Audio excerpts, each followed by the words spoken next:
I am curious to hear a bit more about this letter writing to debt. I think it's so creative. How did you even come up with that idea? And then I know you talked a little bit, but I'd be curious to hear more on what impact did that make on your specific debt payoff? Yeah. So, like I said, I was reading all of these blogs about money and debt, and I loved all these stories, but it just felt like debt was this idea, this thing that you couldn't touch. And I was like, how can we make debt super relatable?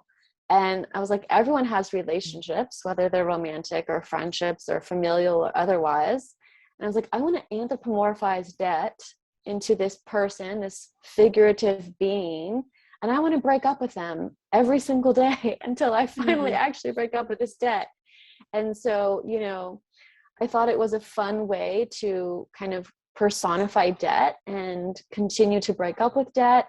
And, because I have an arts background in theater and performance studies, I just thought this is like a fun, creative way of creating some drama, emotion, tensions, and also to deal with these feelings that, writing a raw personal essay, maybe I couldn't have done at that time, but putting it in letter format in this kind of creative sector made it more safe, if that makes sense. Yeah. And so it really helped me in my debt repayment journey kind of deal with those unresolved feelings that were holding me back. I remember one of the Dear Debt letters I wrote close to my debt repayment. I was like, Dear Debt, I don't know what my life looks like without you. Like, you've been with me throughout my whole 20s, early 30s. I literally don't know what my life Mm. looks like without you, and I'm scared.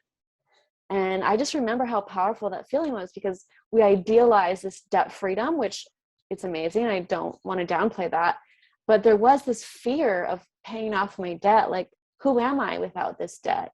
Who am I without this monthly payment? Like, will I be able to stay out of debt? I hope so. Yeah. And, Yeah. yeah.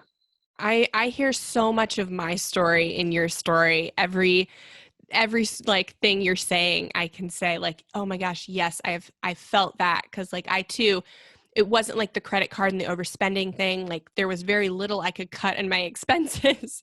It was just I paid too much for school, and in a profession that is not, it's expensive to get a degree, a master's in, but it's not known for being very lucrative. And so there came with all of this shame for making this decision that seemed so dumb, but came from such like a genuinely good place. So there was no like, I didn't know how to connect those two feelings. And I thought I deserved to beat myself up for, the time Yeah. that I spent with the anxiety and the with the shame. Like I thought I deserved that for my decision. Like me thinking like with no college savings and no like real knowing how to do life, thinking that I had it all figured out, and then coming out of school like realizing I didn't.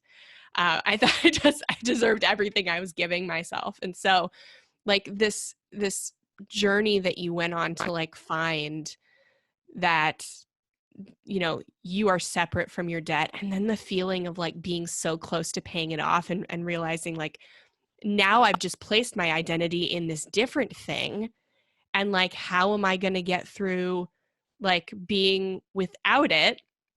And that was a whole different thing to come to terms with. So like how did you how was that like transition from having the debt to being debt free, and how was like your mental health in that?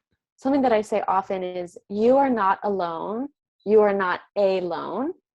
And I think that's really important, because, we often think that we're so alone, or we conflate our self-worth with our net worth. We think that we are our debt.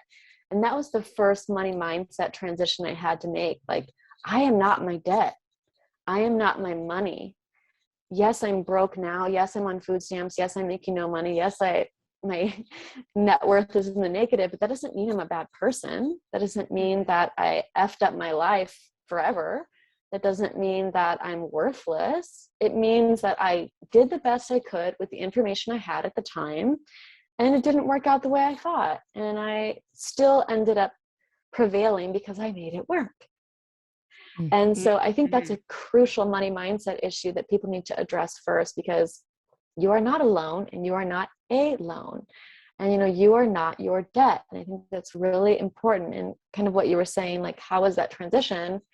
I mean, it was all of the emotions, right? It was exciting. It was invigorating. It was terrifying. It was overwhelming. I mean, a lot of people ask me, how did you pay off debt? And kind of what you were alluding to earlier, not having much to cut back on. I was a frugal minimalist. So I was like, within like a month, I cut back on everything. So what do I need to do now? I was like, okay, the option is literally to earn more money. Like, that's the only option here, because I hit the frugality plateau really quickly. And so I side hustled all the time. My blog was leveraged into a freelance writing career, which I still do to this day. And so, I was able to double my income from 30,000 to 60,000 when I did eventually find a nonprofit job 2 years after graduation. And so it was, side hustling and self-employment that really got me out of that low nonprofit pay trap to pay off the debt.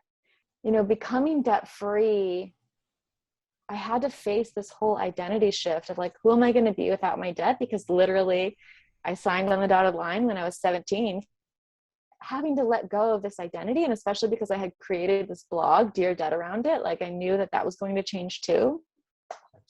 But I just realized that my life would open up and that I would be able to talk about so much more, which kind of led me to this Women in Money event I founded called Lola Retreat. And now the podcast, the Mental Health and Wealth Show. Like, it's opened up so many different conversations and relationships in my life. And everything that I had imagined that I would do while paying off my debt, I've done. Like, I've moved back to Los Angeles because I did not like living in Portland.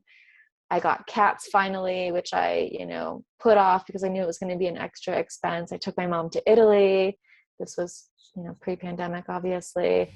So I did all of these things that I had dreamed of while I was paying off my debt. So, I just remember paying off my debt and seeing the balance at zero. And I was screaming and dancing and like crying all at the same time. And it just felt like a huge weight was lifted off of my shoulder because I didn't have to make any payments anymore. And like I said, when you stop paying for the past, your whole future and your present just opens up so much. It's so powerful. I love the mindset shifts that are interwoven throughout your story here.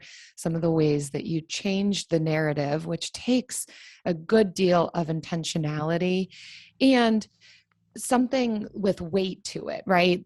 Just affirmations that feel like flattery are not going to actually do anything for us. But when we can attach it to something that we can really believe, like what you're saying of I am not alone. I am more than this. Here's the good qualities about me that I can attach to and utilize that to move forward.